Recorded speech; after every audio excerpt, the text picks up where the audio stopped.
How can you reconcile prevision with free will? R S Mead's response to this question. Published in the Vahan in 1901.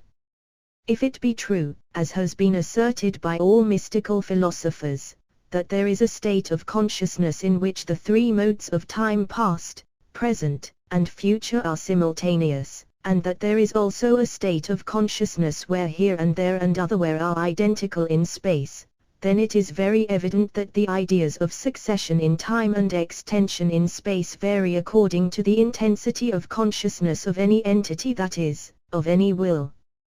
The problem of free will and determinism is usually discussed simply from this standpoint of normal consciousness, but immediately we extend our consciousness in time or space, at once the sharp opposition of free will and necessity assumes fainter outlines.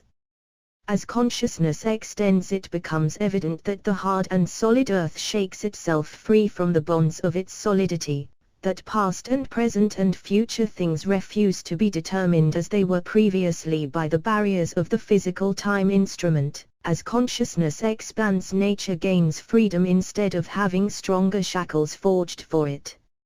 Along this line of thought, it may be seen that prevision, or seeing the future in the present, is really a greater freedom of the will, although apparently, as far as the happening in matter is concerned, it is a proof of a greater determinism.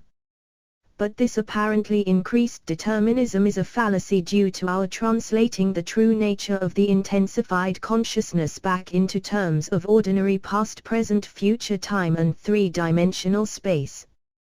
The fourth dimension, so-called, is not a state of matter of three-dimensional properties plus some other property of a like nature. It is a state of matter quite other than any matter we can measure by height and breadth and depth. So likewise the corresponding phase of time is not an eternal now, the eternizing of one phase of physical time, but a state which is neither past nor future, nor yet present.